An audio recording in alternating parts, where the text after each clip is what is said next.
CSR net physical science के आज के इस लेक्चर में हम क्वांटम मैकेनिक्स में स्टार्ट करेंगे स्कैटरिंग थ्योरी। स्कैटरिंग थ्योरी आपके CSR net exam point of view से काफ़ी ज़्यादा इंपॉर्टेंट है। आज के लेक्चर में हम स्कैटरिंग क्रॉस सेक्शन और पार्शियल वेव एनालिसिस ये कवर करेंगे।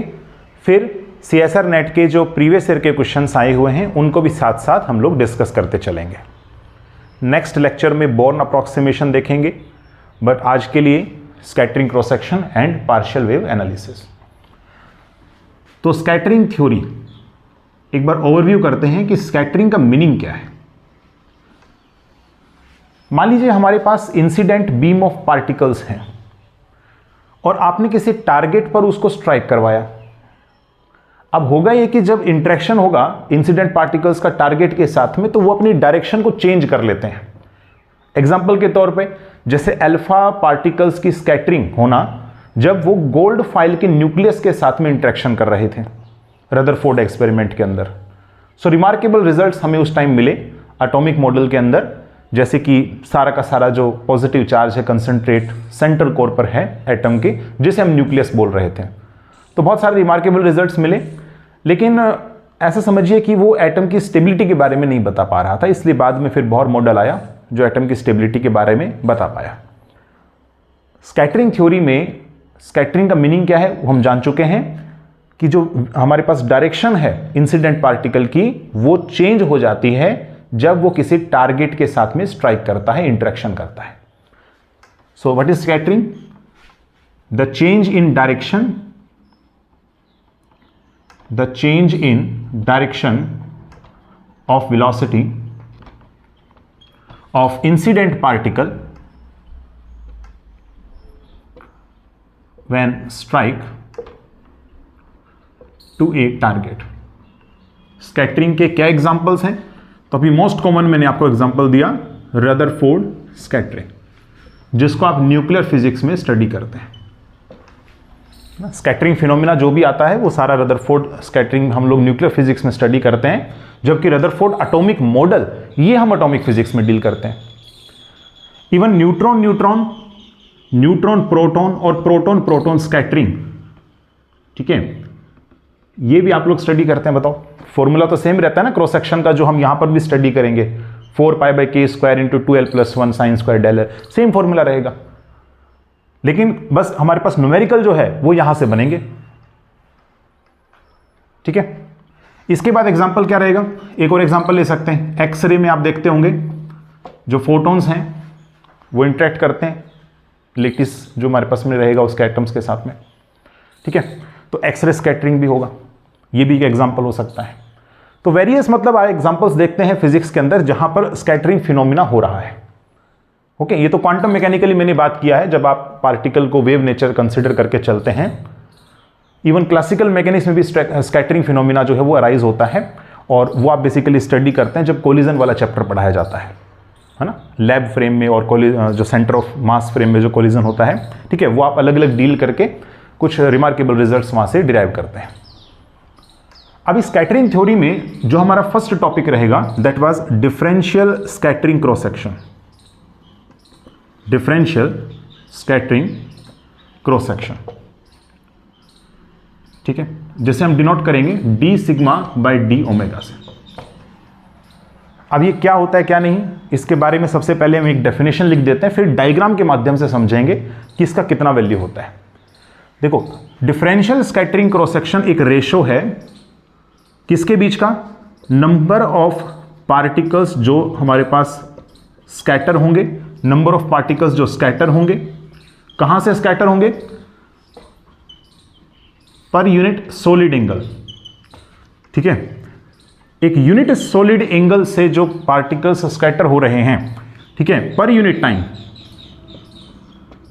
ठीक है, number of particles scattered in unit solid angle पर यूनिट टाइम, ठीक है, divided by incoming particles flux. ये एक्चुअल में फ्लक्स भी नंबर ऑफ पार्टिकल्स को ही डिनोट कर रहा है। नंबर ऑफ पार्टिकल्स कौन से? जो इनकमिंग है, ठीक है, इंसिडेंट जो पार्टिकल्स है ना, उन्हीं के नंबर को ही डिनोट कर रहा है, पर यूनिट एरिया पर यूनिट टाइम। ठीक है, इसको डिनोट करता है। क्वांटम मैकेनिक्स में फ्लक्स को बोला जाता है फ्लो ऑफ प्रोबेबिलिटी, यानी प्रोबेबिलिटी करंट डेंसिटी बोला जाता है इसको। जे से इसको डिनोट करते हैं, क्योंकि हम इंसिडेंट या इनकमिंग पार्टिकल्स की बात कर रहे हैं तो इसलिए इसे इंसिडेंट JINC से डिनोट कर देते हैं, है ना। इसे डिनोट करने का तरीका है। नंबर ऑफ पार्टिकल्स पर यूनिट सॉलिड एंगल पर यूनिट टाइम को हम डिनोट कर लेते हैं DN स्कैटर्ड, स्कैटर हो रहे ना तो DNS से डिनोट कर देता हूं, divided by d omega and divided bye dt। इस तरीके से हम इसको डिनोट कर देते हैं। तो ये फॉर्मूला बनता है डिफरेंशियल स्कैटरिंग क्रॉस सेक्शन का, ठीक है। नंबर ऑफ पार्टिकल्स जो स्कैटर हुए हैं through a unit solid angle पर यूनिट टाइम, उसको हम ऐसे डिनोट करेंगे, स्कैटर हुए हैं इसलिए DNS बाय d ओमेगा जो कि सॉलिड एंगल है पर यूनिट टाइम। और ये फ्लक्स है इंसिडेंट पार्टिकल्स या इनकमिंग पार्टिकल्स का फ्लक्स। फ्लक्स क्या होता है? नंबर ऑफ पार्टिकल्स जो इंसिडेंट हो रहे हैं पर यूनिट एरिया पर यूनिट टाइम, वो हमारे पास हो गया J इंसिडेंट, ठीक है। तो ये फॉर्मूला हमारे पास रहेगा। अब एक काम करते हैं, एक फिगर, एक डायग्राम बनाते हैं जिससे हमें क्लियर हो सके कि ये जो ओमेगा है ये क्या चीज़ है। सॉलिड एंगल के बारे में हम थोड़ा सा बात करेंगे, ठीक है। अभी देखिए हम लोगों ने जो है डिफरेंशियल स्कैटरिंग क्रॉस सेक्शन का फॉर्मूला देखा। अब एक बार डायग्राम बना के देखते हैं कि solid angle, target, incident beam, impact parameter, है ना, ये सब चीज़ें आप कैसे पिक्टोरिकली ड्रॉ कर सकते हैं। तो सबसे पहले तो आप जो है एक रिंग अज्यूम कर लें। यहां पर दिस इज ए रिंग, और इस रिंग का जो हमारे पास रेडियस रहेगा वो b के इक्वल है and the thickness will be dB, ठीक है। और यहां से मेरे पास इंसिडेंट बीम ऑफ पार्टिकल्स है। These are the incident beam of particles.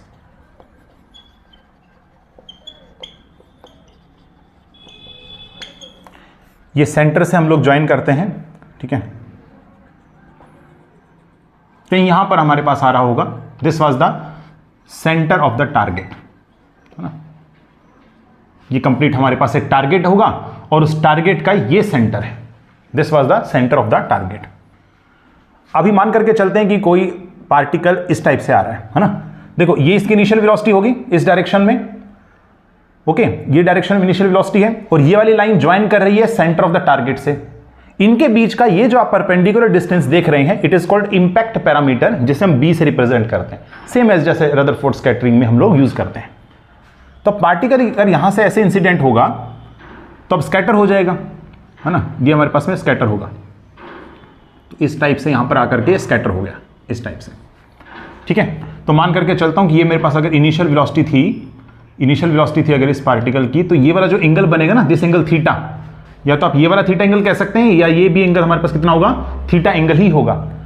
So this theta angle is called angle of scattering, है ना। स्कैटरिंग जो होगा हमारे पास इस पार्टिकल का, उसको ये मेजर कर रहा है। जो भी स्कैटरिंग हमारे पास होगा इस पार्टिकल का, उसको ये मेजर कर रहा है एंगल, ठीक है। चलिए अभी अगर हम dB यहां से इस पॉइंट से अगर रिज्यूम करें इंसिडेंट पार्टिकल को, तो ये इस टाइप से जाएगा, देखो ये इस टाइप से जाएगा, ओके। और यहां पर जो एंगल बनेगा, this angle is suppose d theta, है ना। ये तो इंसिडेंट बीम है ना, तो ये एंगल जो बनेगा इट इज d थीटा। तो एक कंप्लीट कितना बन गया, थीटा प्लस d थीटा। तो आप जरा दोनों फिगर को देखें एक बार, ये इंसिडेंट साइड में है, ये हमारे पास स्कैटर्ड साइड में है। क्या आप दोनों को देख करके एक चीज बता सकते हैं कि जो इंसिडेंट साइड है b से लेकर के b प्लस dB रेंज, है ना, और जो स्कैटरिंग साइड है यही सेम थिंग थीटा से लेकर के theta plus d theta range. क्या ये दोनों इक्विवेलेंट चीजें हैं, है ना। क्या ये दोनों हमारे पास इक्विवेलेंट है रेंज, ठीक है। यहां पर रेंज कंसिडर कर लो भाई। जब b था हमारे पास में डिस्टेंस, परपेंडिकुलर डिस्टेंस, तब स्कैटरिंग एंगल कितना बन रहा था, थीटा। जब हमारे पास b प्लस dB है डिस्टेंस, ठीक है, परपेंडिकुलर डिस्टेंस, उस टाइम पर एंगल कितना बन रहा है, उस टाइम पर एंगल बन रहा है theta plus d theta, correct है, सेंटर ऑफ द टारगेट के साथ। अब यहां पर क्या होता है, सिचुएशन कुछ इस टाइप से शो कर दिया जाता है कि डिटेक्टर हमारे पास यहां पर प्लेस्ड हो सकता है कितना ही दूरी पर, है ना। यहां पर भी प्लेस हो सकता है, यहां पर भी हो सकता है, कहीं पर भी एक डिटेक्टर को प्लेस किया हुआ है, और वो जो यूनिट सॉलिड एंगल के साथ में एंगल बना रहा होगा दैट वाज d ओमेगा, है ना, जिसके साथ में d ओमेगा एंगल बना रहा होगा। बट 2D में आप इसको शो नहीं कर सकते, 3D में आप इसको डी ओमेगा में रिप्रेजेंट कर सकते हैं। ठीक है, जैसे ये सेंटर ऑफ द टारगेट है ना, और यहां पर हमारे पास मान लेते हैं डिटेक्टर प्लेस्ड है, तो ये जो एंगल बनेगा, ठीक है, ये जो एंगल बनेगा basically this was D omega. Okay, this was the detector and this is centre of the target. Correct है। इस डी ओमेगा का वैल्यू कैसे निकाल सकते हैं? तो इसका वैल्यू निकालने के लिए आपको बेसिकली सबसे पहले ये एरिया देखना पड़ेगा। What is this area? तो मान करके चलते हैं दिस एरिया इज ds, और ये अगर रेडियस हमारे पास r के इक्वल है तो डी ओमेगा का वैल्यू हो जाएगा ds अपॉन में r²। यहां कैसे शो करें? यहां शो करने के लिए आप ऐसा मान के चल सकते हैं कि सेंटर ऑफ द टारगेट इस टाइप से स्फेयर होगा ना, तो अब जो है अगर हम इसको इस टाइप से ज्वाइन करेंगे, ठीक है, लाइक दिस, तो ये मेरे पास क्या बना? एक रिंग बन गया। अब रिंग का जो एरिया फॉर्म होगा ना, यहां पर रिंग का जो एरिया फॉर्म होगा, ठीक है, मतलब कुछ इस टाइप से है कि इस टाइप से पार्टिकल्स आ रहे हैं और यहां हमारे पास एक रिंग बन गया। तो जो रिंग हमारे पास बना है, दिस कंप्लीट रिंग, ठीक है ना, इस टाइप से आपके पास एक रिंग बनेगा। दिस इज द रिंग, ये सेंटर के साथ में ज्वाइन कर रखा होगा, ये एंगल बनेगा D omega. This angle is D omega. तो मान करके चलते हैं दिस एंगल इज थीटा, और ये जो स्मॉल एंगल हमारे पास रहेगा, ठीक है ना, दिस स्मॉल एंगल सपोज करते हो डी थीटा के इक्वल है। तो सेम सिचुएशन यहां पर अराइज हो रखी है। ठीक है, इस रिंग की जो रेडियस होगी वो कितनी है? तो रिंग की रेडियस आप इजीली कैलकुलेट कर सकते हैं। देखो यहां पर जो है आपने कुछ नहीं करना, एक परपेंडिकुलर डालेंगे, तो परपेंडिकुलर डालने के बाद आपको पता चलेगा अगर ये मेरे पास में r है तो ये जो डिस्टेंस होगा this was r sin theta. Okay, और ये जो इतना सा भाग आप देख रहे हैं, ये जो भाग रहेगा वो थिकनेस है इसका, दिस वाज द थिकनेस। और थिकनेस को हम लोग कैसे रिप्रेजेंट करेंगे? ये आर्क लेंथ की तरह काम कर रहा है। अगर ये r है और ये d थीटा है तो ये डिस्टेंस कितना हो जाएगा? This will be r d थीटा। बताओ, ठीक है, angle is equal to r upon radius, तो r कितना हो जाएगा? एंगल इंटू रेडियस, तो ये हो गया r इंटू डी थीटा। तो अगर मैं इस रिंग का एरिया लिखना चाहूं, है ना, फॉर्मूला क्या था? D omega is equal to ds upon r²। ठीक है, तो ds का वैल्यू कितना होगा? ds का वैल्यू होगा, देखो इसका सरकमफ्रेंस, रिंग का circumference which is 2 pi r sin theta. ठीक, सिचुएशन समझ में आया? परपेंडिकुलर डालना है आपने यहां से, ठीक है, this was r sin theta. Detector यहां पर कहीं प्लेस्ड है हमारे पास, दिस वाज द डिटेक्टर। तो यूनिट सॉलिड एंगल के साथ हम लोग एंगल जो है वो बनाने लग रहे हैं। ठीक है, 2 पाई r sin theta multiply thickness जो कि कितना है यहां पे? r d theta. ठीक है ना, इस फिगर से आप इजीली थोड़ा सा समझ सकते हैं इसी चीज को, सेम टू सेम। ठीक है ना, ये मेरे पास में डी थीटा है, कंप्लीट हमारे पास जो है ये रिंग बनाएगा डी ओमेगा। ओके, आप इस तरीके से थोड़ा समझ सकते हैं। डिवाइडेड बाय कितना हो गया? Divided by r²। तो ये कितना हो गया? देखो 2 पाई और sign theta D theta. So this is the value of solid angle, this is the value of a solid angle. ठीक है, इस टाइप से आपको आया समझ में? अभी देखो जो हमने डिफाइन किया था ना D sigma by D omega को, वो क्या था? D sigma by D omega, differential scattering cross section, इसको अभी हमने डिफाइन किया था डी एन एस अपॉन में डी ओमेगा डी टी। ठीक है, and divided by j incident. ये काफी इंपॉर्टेंट हमारे पास एक्सप्रेशन है, ध्यान रखना है इस चीज को। नंबर ऑफ पार्टिकल्स स्कैटर्ड पर यूनिट सॉलिड एंगल पर यूनिट टाइम, ठीक है, and divided by the incident particles flux. और ये फ्लक्स किसको रिप्रेजेंट करता है? नंबर ऑफ पार्टिकल्स जो इंसिडेंट हो रहे हैं पर यूनिट एरिया पर यूनिट टाइम। और ये वाला एरिया कौन सा रहेगा? ये एरिया, ये वाला जो b टू b प्लस dba रिंग फॉर्म कर रही होगी वो एरिया है। ठीक है, तो इस चीज को आपने ध्यान रखना है। तो ये मेरे पास बेसिकली आएगा, करेक्ट है, this is the value of D omega. Okay, अच्छा अभी देखो, अगर आप D sigma by D omega का वैल्यू कैलकुलेट करना चाहते हैं in terms of impact parameter, मान लो आप इंपैक्ट पैरामीटर की टर्म्स में चाहते हो फॉर्मूला कैलकुलेट करना, तो मेरे पास क्या आएगा ना? From here I am getting D sigma by D omega. ठीक है, देखो एक बात ध्यान रखना है, स्कैटरिंग क्रॉस सेक्शन जो सिग्मा आप देख रहे हैं, ठीक है, इसका यूनिट होता है मीटर स्क्वायर, मतलब ये एरिया को रिप्रेजेंट कर रहा है। तो इंसिडेंट साइड में जो एरिया रहेगा इस रिंग का वो आप इजीली जो है फाइंड आउट कर सकते हैं। ठीक है, सेम जैसा हमने यहां पर कैलकुलेट किया था उसी टाइप से यहां पर भी कैलकुलेशन हो सकता है, बट वो हमने स्कैटरिंग साइड में किया था कैलकुलेशन, और ये हमने कहां करना है? इंसिडेंट साइड करना है कैलकुलेशन। तो सिग्मा का क्या हमारे पास डायमेंशन होता है? एरिया मीटर स्क्वायर के अंदर, और इसकी यूनिट होती है बार में। ठीक है ना, और 1 बार is equal to 10⁻⁻28 metre square. अब इसको लिखवा देंगे। ठीक है, so D sigma by D omega, तो ये कितना हो गया? ये मेरे पास हो जाएगा देखो 2 पाई बी, ठीक है, 2 pi B and then we have D B. बताओ ये आएगा कि नहीं आएगा, बताओ एक बार। 2 पाई बी डी बी, भाई ये तो हमारे पास सर्कमफ्रेंस हो गया और ये थिकनेस हो गया, ठीक है, डिवाइडेड बाय फिर देखो डी ओमेगा, तो डी ओमेगा हम कैलकुलेट कर चुके हैं, तो 2 pi sine theta D theta, तो यहां से देखो 2 पाई से 2 पाई कैंसिल आउट हो जाएगा and then we have b upon sine theta and d b upon d theta. तो अगर कोई आपसे पूछे कि differential scattering cross section impact parameter के टर्म्स में बताओ, तो आप ये वाला फॉर्मूला यूज करेंगे। ये फॉर्मूला काफी ज्यादा इंपॉर्टेंट है, ध्यान रखेंगे। इसका हम यूज करेंगे जब हार्ड स्फीयर कैलकुलेशन करेंगे। हार्ड स्फीयर का कैलकुलेशन यहीं से होगा, इसी फॉर्मूले से, ठीक है। तब आप ये वाला फॉर्मूला भी अडॉप्ट कर सकते हैं। ये दोनों फॉर्मूले आपने याद रखना है। ये किधर की साइड का है, ये तो जनरल फॉर्मूला है, this is the general formula, और D sigma by D omega हमने यहां से कैलकुलेट कर लिया। अब यूनिट सॉलिड एंगल के लिए आपने कैलकुलेशन किया है यहां पे। अगर कंप्लीट आप चाहते हैं डिटेक्टर मतलब हर जगह पर लगा हो, ठीक है, कंप्लीट डिटेक्टर इस टाइप से मेजर कर रहा हो चीजों को, ठीक है, तो अगर आप टोटल स्कैटरिंग क्रॉस सेक्शन निकालना चाहते हैं, so to find out the total scattering cross section sigma T is equal to integration कर देंगे किसका, D sigma by D omega का, ठीक है, with respect to D omega. ये मेरे पास आएगा, क्योंकि इस डी ओमेगा का वैल्यू आपको पता है 2 pi sine theta D theta है, तो इसका वैल्यू मैं रख देता हूं। देखो मेरे पास आएगा integration d sigma by D omega and then we have 2 pi sine theta D theta, correct है। और थीटा का लिमिट कहां से कहां होगा, 0 से लेकर के पाई, यही होता है, 0 से लेकर के पाई। ये मेरे पास आ गया टोटल स्कैटरिंग क्रॉस सेक्शन। और यूनिट क्या होगी इसकी, तो यूनिट का भी आपने ध्यान रखना है, यूनिट इज बार, ठीक है, एंड 1 बार हमारे पास इक्वल होता है 10⁻⁻28 मीटर स्क्वायर के, करेक्ट है। So this is the theory of scattering cross section. अब मेन बात एक आती है कि ये स्कैटरिंग क्रॉस सेक्शन किस चीज को रिप्रेजेंट कर रहा है, बेसिकली ना, ये रिप्रेजेंट किसको करता है, मतलब ये फाइंड आउट करके होगा क्या।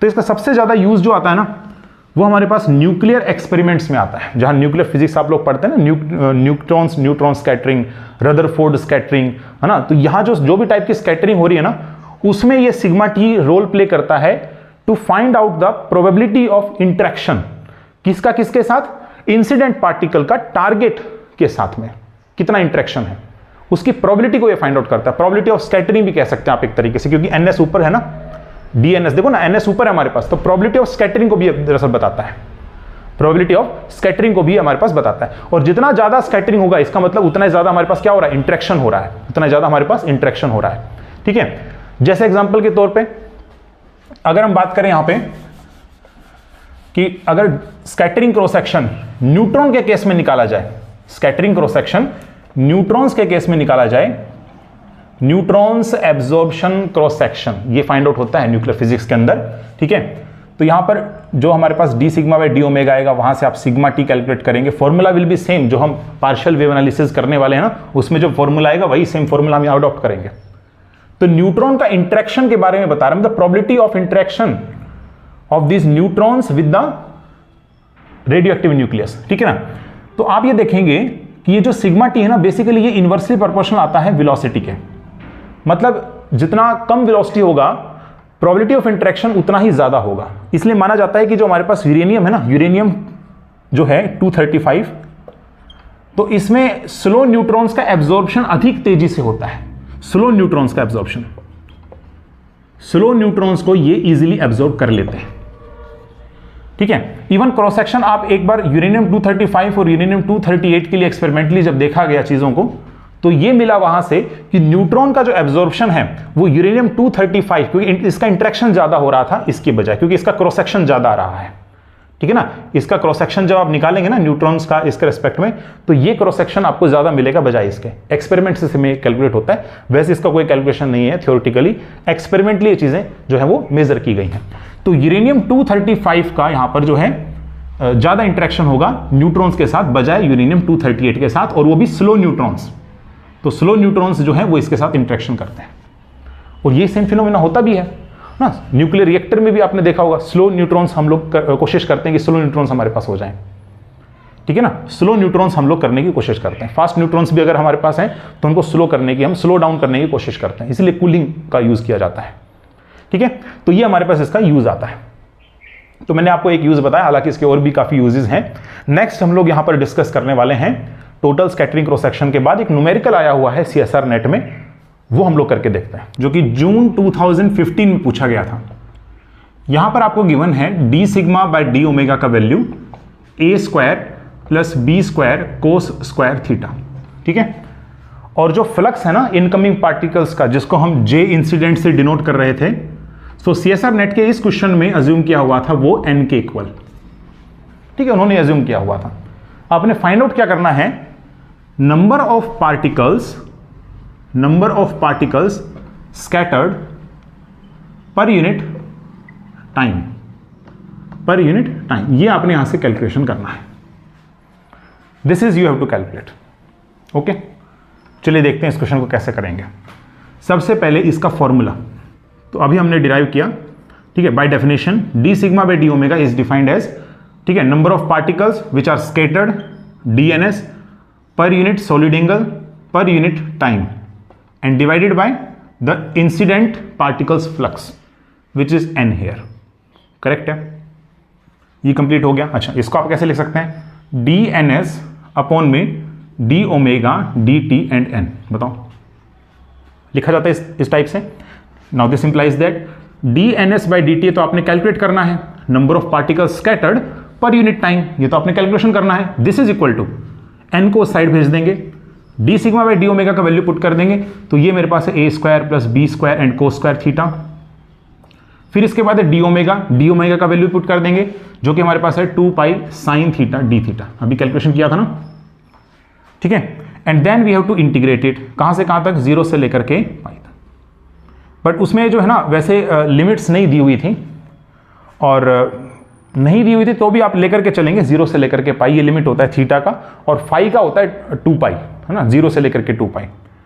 तो कई बार क्या होता है ना कि जैसे 2 पाई यहां लिख दिया जाता है ना, तो आप इसको ऐसा भी लिख सकते हैं 3 डायमेंशनल केस में, साइन थीटा डी फाई, और यहां डबल इंटीग्रेशन लगा दिया जाता है। This is also the value of D omega. ये दोनों इक्विवेलेंट एक्सप्रेशन है, ये दोनों हमारे पास में इक्विवेलेंट एक्सप्रेशन है। इंटीग्रेशन का लिमिट 0 से पाई, 0 से 2 पाई, तो ऐसा भी लिखा हो सकता है, कई बुक्स में इस टाइप से भी लिखा रह सकता है, ये आप थोड़ा सा ध्यान रखेंगे, ठीक है। अभी इसको आपने कैलकुलेट करना है। देखो यहां से कितना आएगा, n and then 2 pi n जो है ना, ये हम बाहर ही ले लें तो ज़्यादा अच्छा है, 2 पाई n हम बाहर ले लेंगे। एंड देन देखो इसके बाद a स्क्वायर, और फिर हमारे पास है साइन थीटा। अब साइन थीटा का इंटीग्रेशन करना है, तो साइन थीटा का इंटीग्रेशन हो जाएगा माइनस कोस थीटा, तो माइनस का cos theta, limit goes from 0 से लेकर के पाई, प्लस में देखो b स्क्वायर, और फिर इसके बाद है cos square theta into sine theta, cos square theta into sine theta. तो इंटीग्रेशन आपने करना है 0 से लेकर के pi and cos square theta sine theta and D theta, correct है, ये हमारे पास आएगा, सही है। इस इंटीग्रेशन को कैसे सोल्व करें, एक काम कर सकते हैं, कोस थीटा को कुछ t अज्यूम कर लेता हूं मैं, है ना, कोस थीटा को कुछ t अज्यूम कर लेते हैं, तो ये इंटीग्रेशन ना इजीली हो जाएगा आपके पास, okay. So let cos theta is equal to t, तो मेरे पास आएगा minus sine theta D theta is equal to D T, ठीक है। तो अभी जो है ना यहां से डी थीटा की वैल्यू आ गई है, माइनस का 1 upon sine theta and D T, ये मेरे पास आएगा, ठीक है ना। अच्छा, साइन थीटा डी थीटा ही कैलकुलेट करना है ना, ठीक है। तो साइन थीटा डी थीटा मेरे पास आ गया बेसिकली माइनस का डी टी के इक्वल। अच्छा, लिमिट्स चेंज हो जाएंगी बिल्कुल, जिस टाइम इनिशियली थीटा 0 है तो कोस 0 1 हो गया, तो टी का वैल्यू 1 बन जाएगा, और जिस time theta is equal to pi है तो टी का वैल्यू आ जाएगा -1। अब लिमिट कहां से कहां जा रही है, 1 से लेकर के -1, और ये भी माइनस है, तो हम एक काम कर लेते हैं, ये माइनस साइन जो है वो प्लस बन जाएगा अगर हम लिमिट्स को इंटरचेंज कर दें, तो मतलब -1 से 1 इंटीग्रेशन का लिमिट हो जाए। सो -1 से 1 ये टी स्क्वायर बन चुका है, और ये साइन थीटा डी थीटा मेरे पास डी टी बन चुका है प्लस का, क्योंकि आपने लिमिट्स इंटरचेंज कर दी है। टी स्क्वायर का इंटीग्रेशन हो गया t cube by 3, limit goes from -1 to 1, so this comes out to be 2/3, तो ये वैल्यू हो जाएगा 2/3, करेक्ट है। नेक्स्ट इसके बाद देखो माइनस कोस थीटा 0 से पाई, अपर लिमिट पुट करेंगे तो मेरे पास आएगा minus cos pi and plus में हो जाएगा कोस 0, ठीक है। ये मेरे पास आ गया 1 + 1 मीन्स 2, ठीक है। नाउ दिस इंप्लाइज दैट यहां से मेरे पास आ जाएगा dns बाई dt, जो आपने कैलकुलेट करना था, ये वैल्यू आपके पास आ चुकी है। This value is equal to 2 pi n, बाहर ले लें आप, and then a square 2a square, है ना, 2a स्क्वायर, एंड प्लस में यहां से आ जाएगा 2b² / 3। बताओ, so from here 4πn and then a² + b² / 3। This was the answer, this was the answer. बताओ करेक्ट है। ये हमारे पास CSR नेट में क्वेश्चन पूछा गया था।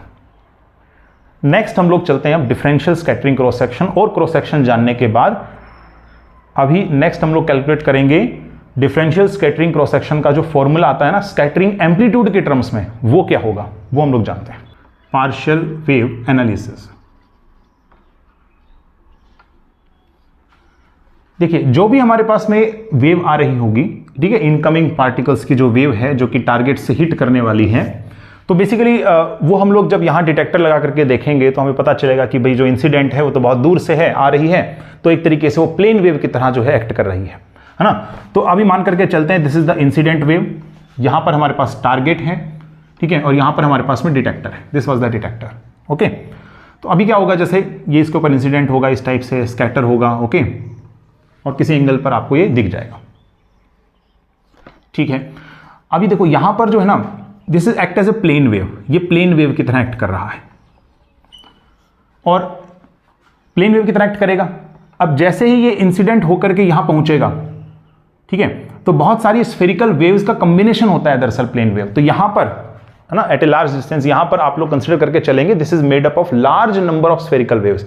रिमेंबर, ये पॉइंट बहुत ज्यादा इंपॉर्टेंट है कि एक plane wave can be regarded as made up of large number of spherical waves, बहुत सारी नंबर ऑफ स्फेरिकल वेव से मिलकर के बना रहता है, ठीक है। तो डिटेक्टर की लोकेशन अलग अलग करोगे तो आपको अलग अलग स्कैटरिंग एंगल्स पे अलग अलग नंबर ऑफ पार्टिकल्स भी स्कैटर होते हुए दिखाई देंगे, ठीक है।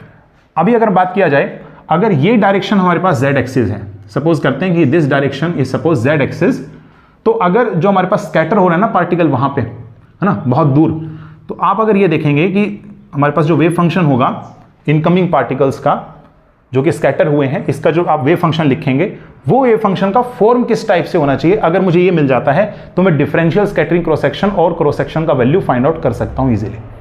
एक बार मुझे अगर साई पता चल जाए, मतलब साई का फॉर्मेट कैसा होगा, वेव फंक्शन किस टाइप से होगा, इन पार्टिकल्स का जो यहां से इंसिडेंट होकर के यहां पर स्कैटर हो रहे हैं, इनका किस टाइप का वेव फंक्शन है। देखो, एक तो हमारे पास प्लेन वेव अगर है, z डायरेक्शन में ट्रेवल कर रही है इनकमिंग पार्टिकल्स की, तो इनके कॉरस्पॉन्डिंग ae⁻k.r ये टर्म तो जरूर होनी चाहिए ना, ये टर्म तो जरूर प्रेजेंट है, बिकॉज ये टर्म जो है रिप्रेजेंट करती है प्लेन वेव सॉल्यूशन, है ना। वेव फंक्शन का जब प्लेन वेव सॉल्यूशन लिखा जाता है ना, तो हमारे पास ये वैल्यू होता है, ओके। फिर प्लस में, अब प्लस में एक टर्म और आएगा, वो टर्म क्यों यहां पर आ रहा है, बिकॉज अब देखिए यहां जब आप लार्ज डिस्टेंस पर चीजें मेजर कर रहे होंगे ना, ठीक है, डिटेक्टर आपने यहां पर प्लेस किया हुआ है, तो क्योंकि इन पार्टिकल्स का इंटरेक्शन हो रहा है टारगेट के साथ में, तो अपने एंगल को ये कंटिन्यूसली चेंज भी कर सकता है ना। ये चेंज होंगे तो आप डिटेक्टर को भी आपने इधर उधर देखना पड़ेगा, मतलब पार्टिकल फ्री नहीं है एक तरीके से, ये पार्टिकल फ्री नहीं है। तो हम जो है एक अज्यूम करेंगे, यहां पे एक रीजन अज्यूम कर लेते हैं जिसको बोलते हैं एसिम्प्टोटिक रीजन, एसिम्प्टोटिक रीजन। तो ये क्यों कंसिडर किया है, ताकि ये जो बिहेवियर है ना, ठीक है, इस पार्टिकल का जो कि चेंज हो रहा है विद दिस न्यूक्लियस, है ना, न्यूक्लियस की वजह से जो बार बार इसके अंदर चेंज होगा, वो एक तरीके से हमारे पास हट जाए, वो एक तरीके से जीरो हो जाए, इस न्यूक्लियस का इफेक्ट जो है वो हमारे पास जीरो हो जाए, एक तरीके से आप ऐसा समझ सकते हैं, ठीक है ना। मतलब पोटेंशियल जो हमारे पास होगा एक तरीके से पार्टिकल फ्री हो जाए, है ना, पार्टिकल गेट्स फ्री, ऐसा भी कहा जा सकता है, particle gets free. Free from कहां से, free from interaction to the nucleus, ठीक है, न्यूक्लियस या टारगेट कह सकते हैं। कब, जब आप डिटेक्टर पर चीजें मेजर करने जा रहे होंगे, उस टाइम की बात है। देखो वैसे तो यहां पर होगा, लेकिन जब आप डिटेक्टर पर चीजें मेजर करेंगे उस टाइम की बात चल रही है कि पार्टिकल को फ्री रहना चाहिए from the interaction with the target, तभी हमारे पास एक सर्टेन एंगल मेजर होगा, तभी हमारे पास सारी चीजें आएंगी, ठीक है। तो एक एसिम्प्टोटिक रीजन यहां पर अज्यूम कर लिया जाता है, और इसका बिहेवियर किस टाइप से होता है, तो एसिम्प्टोटिक रीजन का behaviour r tending to infinity पर इस टाइप से होगा कि potential felt by these particles with the target it is assumed to be zero. ये कितना अज्यूम कर लिया जाता है, जीरो अज्यूम कर लिया जाता है। एक बात बताइए, जो फोर्स लगते हैं बिटवीन द टू पार्टिकल्स, उनका लगभग फॉर्मेट किस टाइप से होता है, जो आज के टाइम पे हम यूनिवर्स में देख रहे हैं। The format will be F is inversely proportional to r², यही फॉर्मेट है ना, दे ओबे इनवर्स स्क्वायर लॉ। तो इसलिए हमारे पास यहां से अगर पोटेंशियल देखा जाए तो potential is inversely proportional to R आ जाएगा, potential is inversely proportional to R. ठीक है, तो यहां पर ये जो वेव फंक्शन आएगा सेकंड फॉर्मेट, ठीक है, when R tending to infinity, इस केस में तो वो हमारे पास रहेगा a e to the power iota k dot R, या के आर भी कह सकते हैं, ठीक है, डिवाइडेड बाय आर। और ये जो आपका फैक्टर देख रहे हो ना ई की पावर आयोटा के आर बाय आर, ठीक है, तो ये थोड़ा सा आप देख सकते हैं, ये स्फेरिकल वेव फ्रंट का दरअसल ये पार्ट है ना, ये स्फेरिकल वेव फ्रंट का हमारे पास पार्ट है। और क्योंकि इंसिडेंट पार्टिकल z डायरेक्शन में जा रहा था तो कंफर्म्ड है स्कैटर किसी भी डायरेक्शन में हो सकता है, इसलिए यहां आर वेक्टर में जो है ना, आर वेक्टर में ये हमारे पास हो जाएगा z, ठीक है, z वाला हमारे पास सिर्फ और सिर्फ जो है नॉन जीरो आएगा, बाकी जीरो हो जाएंगे। ठीक है, तो आप इसको ऐसा लिख सकते हैं basically e to the power iota k z लिखा जा सकता है, e to the power iota k z। ये जो k है ना, ये z कंपोनेंट है दरअसल, वेव वेक्टर का z कंपोनेंट, ये भी आपने थोड़ा सा ध्यान रखना है। तो ये फॉर्मेट मेरे पास होना चाहिए। और एक चीज और है, देखो यहां पर जो है ना, इतना ही नहीं, यहां पर एक और टर्म भी इंक्लूड होना चाहिए, and that term will be F of theta. देखो क्या होता है ना, लार्ज डिस्टेंसेस पर जो स्कैटरिंग होगी उसके लिए एक आप कह सकते हैं, इसका एम्पलीट्यूड तो a है, तो इसका एम्पलीट्यूड a थोड़े लिख सकते हैं आप, एम्पलीट्यूड दोनों का समान नहीं हो सकता। देखो यहां पर इंसिडेंट वेव का अगर एम्पलीट्यूड a है तो यहां जो हमारे पास स्कैटर होगा इसका एम्पलीट्यूड a नहीं लिखा जा सकता, क्योंकि ये एम्पलीट्यूड हमेशा थीटा और फाई का फंक्शन जरूर होना चाहिए।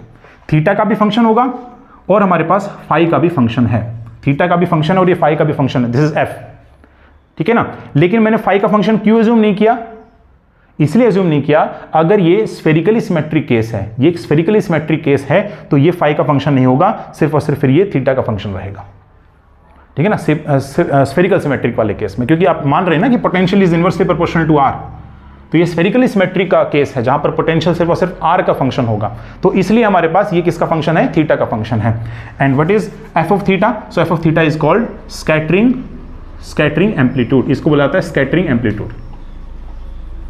ठीक है, अगर कोई भी स्कैटरिंग नहीं हो रही है, ठीक है, तो एफ ऑफ थीटा का वैल्यू 1 ले लिया जाएगा, इट इज 1, तो ये a के बराबर ही आ जाएगा basically amplitude, same as that of the incident wave, दोनों का फिर सेम एम्पलीट्यूड रहेगा।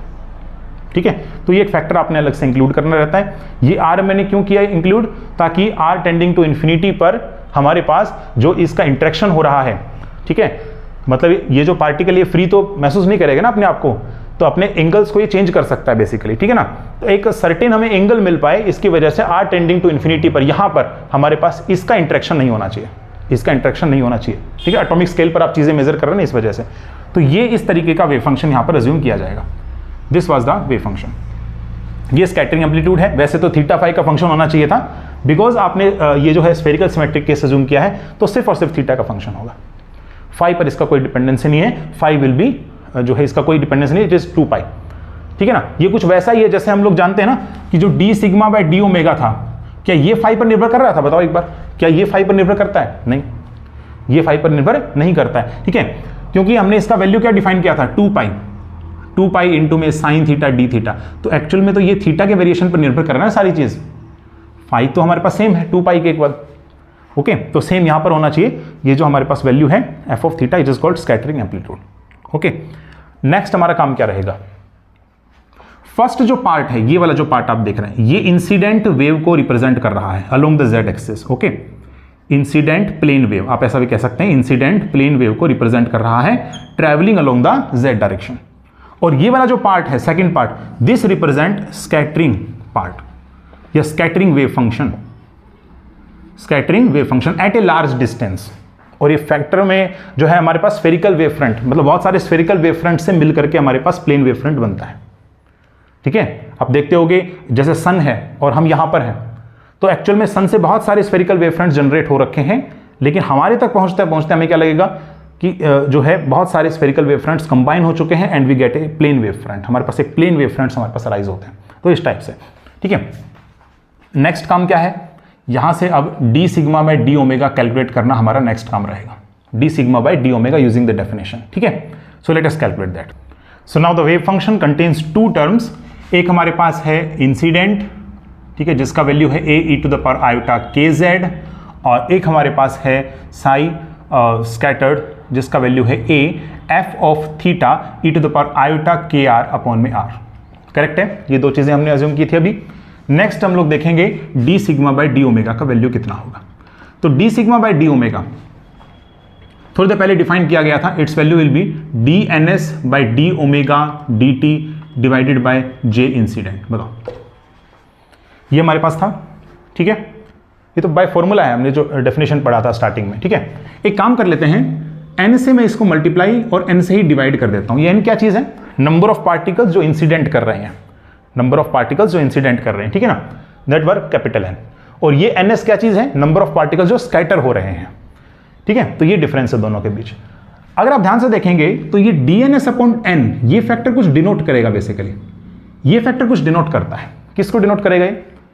देखो, particles scattered upon particles incident, क्या एक तरीके से ये हमारे पास नंबर अपॉन नंबर, क्या प्रोबेबिलिटी ऑफ स्कैटरिंग को प्रोबेबिलिटी ऑफ स्कैटरिंग को जो है ये डिनोट नहीं कर रहा? बताओ, प्रोबेबिलिटी ऑफ स्कैटरिंग, क्योंकि ये भी देखो नंबर है, ये भी एक नंबर है, ये स्कैटरिंग है और ये मेरे पास इंसिडेंट है, तो ये रिप्रेजेंट करेगा प्रोबेबिलिटी ऑफ स्कैटरिंग को, प्रोबेबिलिटी ऑफ स्कैटरिंग, करेक्ट है। और ये किसको रिप्रेजेंट कर रहा है? J incident. This is the incident particle flux, incident particle flux.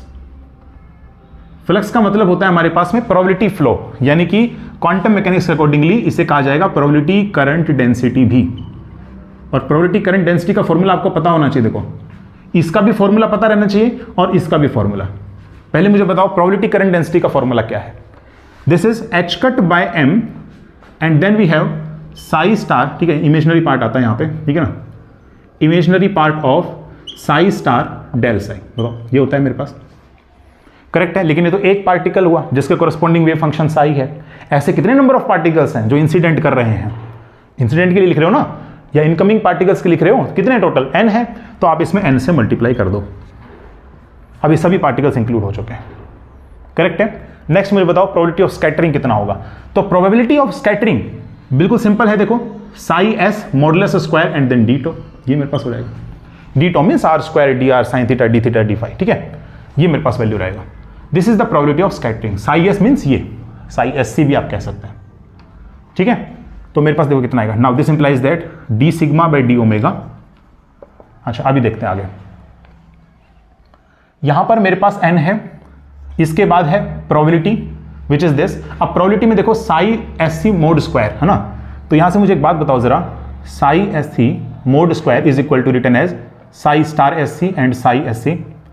तो ये कॉम्प्लेक्स कंजुगेट लगा हुआ है और मल्टीप्लाई विद दिस क्या हो जाएगा मेरे पास में? देखो, ये होगा, देखो, A square F of theta का square divided by R square and then देखो इसके बाद यहां पर जो है ना E to the power iota के आर है, कॉम्प्लेक्स कंजुगेट लेंगे तो E to the power minus iota के आर मल्टीप्लाई होने के बाद बन जाएगा 1, ठीक है। तो उसको लिखने की आवश्यकता नहीं है, डी टो लिख देते हैं हम। Next r square sine theta, ठीक है, and then we have d r d theta and d phi. बताओ, ये होना चाहिए। अपॉन में फिर क्या है? D omega into d t. तो डी ओमेगा बताओ मेरे पास कितना होगा, और इन टर्म्स ऑफ फाई बताना है क्योंकि न्यूमरेटर पार्ट फाई पर डिपेंडेंस है ना इसका, ठीक है। तो मेरे पास हो जाएगा बेसिकली ये sine theta D theta d phi, ये होता है, ठीक है, sine theta D theta d phi. फिर इसके बाद है डी टी, करेक्ट है। ये मेरे पास कितना आ गया? दिस इज, ये आ गया मेरे पास, ये कंप्लीट है ना, न्यूमरेटर ये वाला पार्ट आ गया। अपॉन में फिर है इसके बाद जे इंसिडेंट, जे इंसिडेंट और बताओ कितना होगा? तो ये मेरे पास है देखो n, तो n लिखेंगे यहाँ पे, ठीक है। देन इसके बाद है हमारे पास में h cut by m, h cut by m and imaginary part of psi star del psi, ठीक है। ये इंसिडेंट वाला है, देखो ये इंसिडेंट वाला भाग रहेगा। तो आप खुद से एक बार बताओ, यहां पर यहीं से देखकर बताओ एक बार, साई स्टार इंसिडेंट कितना होगा?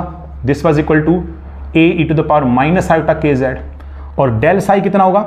डेल साई विल बी यहां से हो जाएगा मेरे पास में, del psi will be iota K and then a e to the power iota के जेड। अब दोनों को जरा मल्टीप्लाई कर दो, कितना आ गया? मल्टीप्लाई करने के बाद यहां से आएगा आयोटा के ए स्क्वायर, बताओ, और इसका इमेजिनरी पार्ट कंसिडर कर लो तो के ए स्क्वायर बन गया, तो यहां लिख देंगे के ए स्क्वायर, बताओ, करेक्ट है। अब इसको थोड़ा आगे सोल्व करते हैं।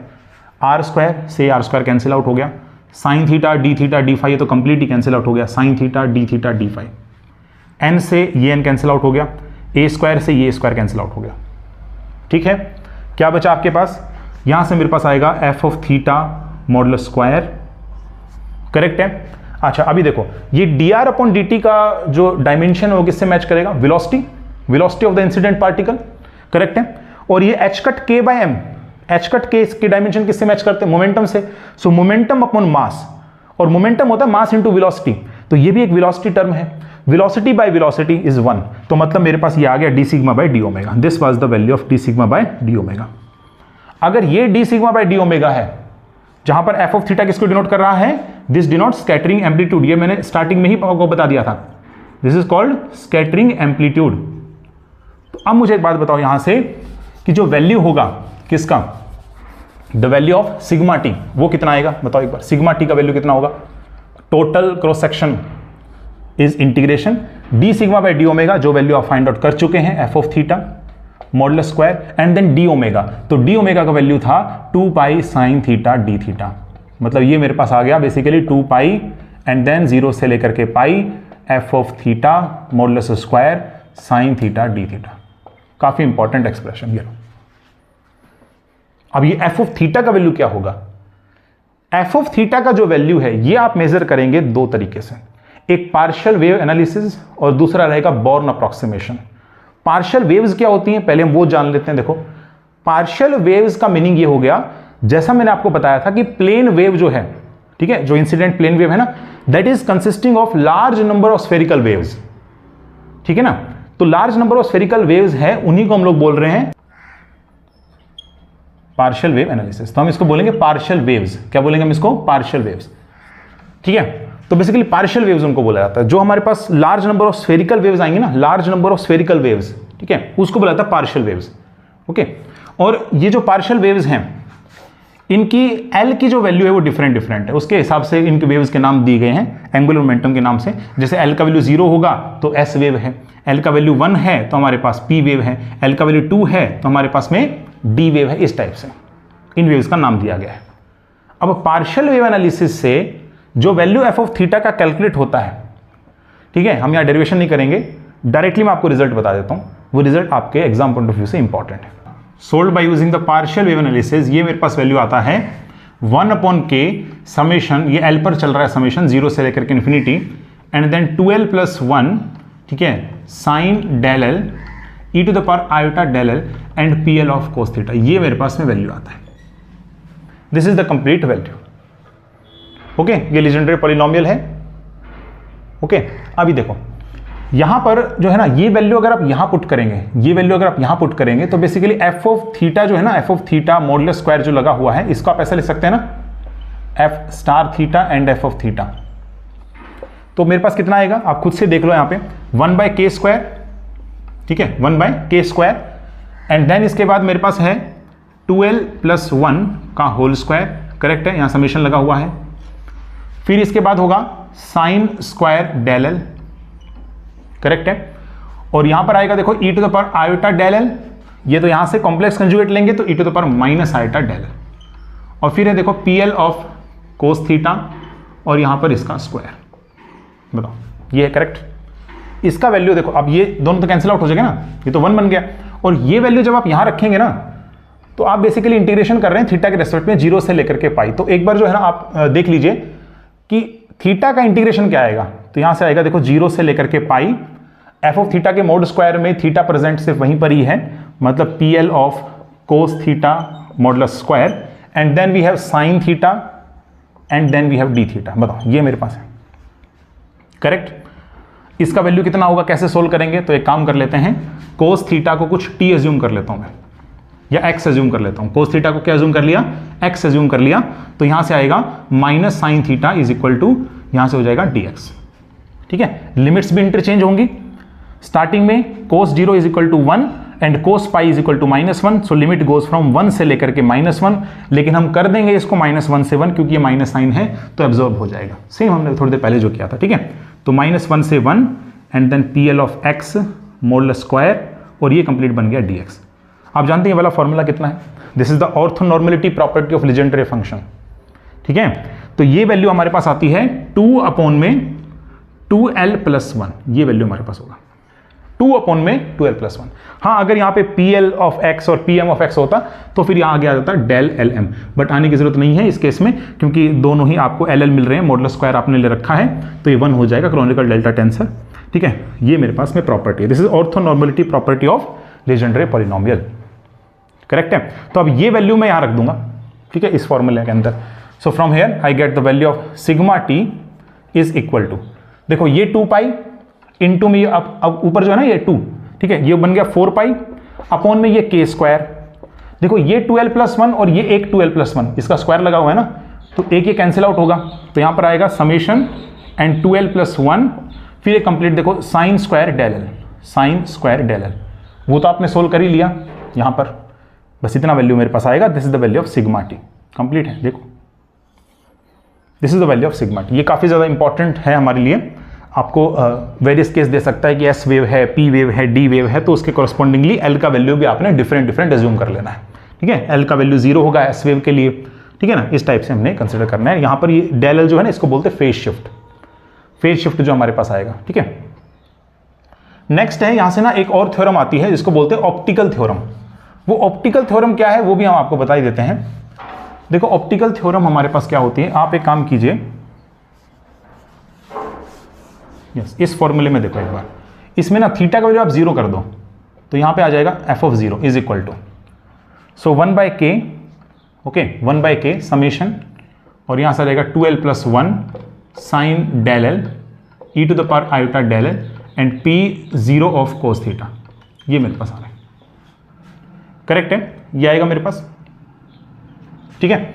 अच्छा अभी देखो जो मेरे पास ये आएगा p0 ऑफ कोस थीटा, क्या आप इसको 1 लिख सकते हैं, ये तो 1 के बराबर ही होगा, p0 कोस थीटा कितने के इक्वल होगा, 1 के equal, p1 of cos theta कितने के इक्वल होता, कोस थीटा के equal, p2 of cos theta कितना होता, 3 कोस स्क्वायर थीटा माइनस 1/2 के इक्वल, इस टाइप से, तो ये तो 1 बन गया। So from here I am getting 1/k and 2l+1 sine del L. अभी देखो यहां पर ये जो e to the power iota del L है ना, इसको मैं ऐसा लिख सकता हूं कोस डेल एल प्लस में आयोटा साइन डेल एल, ऐसा लिखा जा सकता है by using the de Moivre's theorem. तो अगर मैं सिर्फ और सिर्फ इमेजनरी पार्ट इसका कंसिडर करूं, सिर्फ और सिर्फ इमेजनरी पार्ट, तो मेरे पास क्या आएगा, imaginary part of f(0) is given by 1/k summation 2l+1, और देखो ये तो हमारे पास रियल पार्ट हो गया ना कोस डेल वाला, तो इमेजनरी पार्ट तो ये है, तो sine del l into sine del L, ये क्या बन गया, साइन स्क्वायर डेल एल, ये इमेजनरी पार्ट मेरे पास आया है। अभी जरा जो है ना इन दोनों को आप लोग जो है ना डिवाइड कर लो, इन दोनों इक्वेशंस को, ठीक है, let us call this equation number 1 and this is equation number 2। So let me divide these 2 equations, तो मेरे पास क्या आएगा, देखो सिग्मा टी अपॉन में imaginary part of f(0) is equal to, देखो यहां से मेरे पास आ जाएगा 4π/k, ठीक है, और बस इतना ही आएगा, ये पार्ट तो सेम मैच कर गया ना, तो कैंसिल आउट ही हो जाएगा दोनों, तो ठीक है। So from here I am getting sigma T is equal to 4π/k and imaginary part of f(0), बताओ ये मेरे पास आ रहा है, इसको बोलते हैं ऑप्टिकल थ्योरम। क्वांटम मैकेनिक्स से नहीं आया है ऑप्टिकल थ्योरम, आपको नाम से लग रहा होगा, ये ऑप्टिक्स में है, ठीक है ना। रेले ने एक फॉर्मूला डिराइव किया था, एक रिलेशन डिराइव किया था बिटवीन जो ये आप देख रहे हैं ना, ठीक है, रिफ्रैक्टिव इंडेक्स, ठीक है, वहां पर रिफ्रैक्टिव इंडेक्स आता है, यहां क्रॉस सेक्शन आ रहा है, वहां पर रिफ्रैक्टिव इंडेक्स आता है, तो रिफ्रैक्टिव इंडेक्स का एक फॉर्मूला जो है उन्होंने डिराइव किया था when he study about the polarisation and the colour of the sky. तो वो फॉर्मूला एग्जैक्टली इस टाइप से मैच करता है, इस टाइप से मैच करता है, एग्जैक्ट ये फॉर्मूला नहीं है बट इस टाइप से मैच करता है वो फॉर्मूला, इसलिए वो ओरिजिन उसका ऑप्टिक्स में था। तो यहां पर क्वांटम मैकेनिक्स में इसका जब देखा गया तो एक्सप्रेशन बिल्कुल सेम आ रहा है, इसलिए इसे ऑप्टिकल थ्योरम नाम दिया जाता है। ऑप्टिकल थ्योरम मींस एक कनेक्शन, एक थ्योरम जिसमें आप कनेक्ट कर पा रहे हैं, ठीक है। ऑप्टिकल थ्योरम में क्या हो गया, हमारे पास एक रिलेशन है जो आप कनेक्ट कर पा रहे हैं क्रॉस सेक्शन और इमेजनरी पार्ट ऑफ द, ये हमारे पास है स्कैटरिंग एम्पलीट्यूड, इनके बीच का आप रिलेशन कनेक्ट कर सकते हैं, इस रिलेशन को बोला जाता है हमारे पास ऑप्टिकल थ्योरम, बिकॉज ये ऑप्टिक्स में पहले आया था, अब क्वांटम मैकेनिक्स में इस टाइप का सेम एक्सप्रेशन देखा गया, इसलिए इसका नाम पड़ गया ऑप्टिकल थ्योरम। ओके, तो ये हमारे पास था पार्शियल वेव एनालिसिस। नेक्स्ट हम CSR नेट का एक क्वेश्चन करेंगे जो प्रीवियस ईयर में पूछा जा चुका है। देखिए ये क्वेश्चन जो है वो 2017 में पूछा गया था 5 मार्क्स में। क्या कहता है, फेज शिफ्ट अगर 30 डिग्री है तो इंसिडेंट पार्टिकल की एनर्जी 0.1 मेगा इलेक्ट्रॉन वोल्ट है। अगर फेज शिफ्ट 60 डिग्री है तो उस पार्टिकल का एनर्जी आपने बताना है, इंसिडेंट पार्टिकल का एनर्जी आपने बताना है। कुछ चीजें अज्यूम करने को बोल रखा था, एस वेव स्कैटरिंग आपने अज्यूम करना है, मतलब जो स्फेरिकल वेव हमारे पास लार्ज नंबर ऑफ कॉम्बिनेशन है ना, उसमें एक वेव है जिसको बोला जाएगा एस वेव, पर्टिकुलरली जिसके लिए एल का वैल्यू 0 होगा, तो सिर्फ और सिर्फ वही स्कैटरिंग कर रहा है, हम ऐसा अज्यूम करके चल रहे हैं, इसको बोलते हैं एस वेव स्कैटरिंग। ठीक है, और फिर इसके बाद ये भी कहा गया है कि सिग्मा कांस्टेंट है हमारे पास, सिग्मा मतलब वेरिएशन नहीं है उसके अंदर, सिग्मा इज कांस्टेंट, आप ऐसा अज्यूम करके चले। ठीक है, मतलब sigma is not varying with the energy of the incident particle. हालांकि ये थोड़ा सा सही फिट भी नहीं बैठता देखो, लेकिन फिर भी चलो अब ये अज्यूम करने को बोला है तो कैलकुलेशन ईजी हो सके इसीलिए उसने अज्यूम किया होगा। तो देखते हैं, देखो फॉर्मूला क्या है सिग्मा का, sigma total cross section will be 4π/k² and then 2l+1 and sine square del, ये मेरे पास था, करेक्ट है। अगर हम सिर्फ एस वेव स्कैटरिंग की बात करें तो एल का वैल्यू 0 कंसीडर करना पड़ेगा, तो ये समेशन हट जाएगा, एल का वैल्यू आप 0 रख देंगे, तो मेरे पास आ गया 4π/k² and then sine square del 0। बताओ, ये 2l+1, ये एल का वैल्यू 0 हो जाएगा तो 1 बन गया ना। ठीक है, और ये जो k आप देख रहे हैं ना वेव वेक्टर, ये मेरे पास हो गया 2me/h², ये होता है।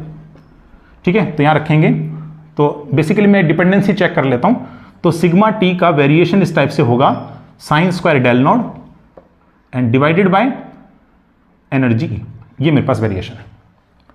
ठीक है, पहले केस में आपको क्या दे रखा है, पहले केस में आपको डेल्टा नोड यानी फेज शिफ्ट दे रखा है 30 डिग्री, तो यहां लिखें देखो sine square 30 degree divided by energy 0.1 है, दिस इज इक्वल टू, दूसरे केस में 60 डिग्री लिया है तो साइन स्क्वायर 60 डिग्री रखेंगे एंड डिवाइडेड बाय एनर्जी निकालना है। ठीक है, सो फ्रॉम हेयर साइन 30 होता है 1/2, तो 1/4 बन गया ये, इनटू में हो जाएगा 1/10, तो 10 ऊपर जाएगा, दिस इज इक्वल टू, ठीक है, साइन स्क्वायर 60 √3/2 का होल स्क्वायर 3/4 हो गया ये, एंड दिस इज ई। ठीक है, ये 4 से ये 4 कैंसिल आउट हो गया, सो एनर्जी ई का वैल्यू आ गया 0.3 मेगा इलेक्ट्रॉन वोल्ट, आंसर है इसका, करेक्ट है। तो होप आपको अच्छे समझ में आ गया होगा, आज हमने स्कैटरिंग थ्योरी किया है। अगर आपको इस लेक्चर में जो है कोई भी प्रॉब्लम आता है तो आप कमेंट सेक्शन में बता सकते हैं। ठीक है, अगर आपको आज का लेक्चर अच्छा लगा तो आप इसे लाइक कीजिए, कमेंट कीजिए, शेयर कीजिए और चैनल को सब्सक्राइब करना ना भूलें। मिलते हैं नेक्स्ट लेक्चर में, थैंक यू।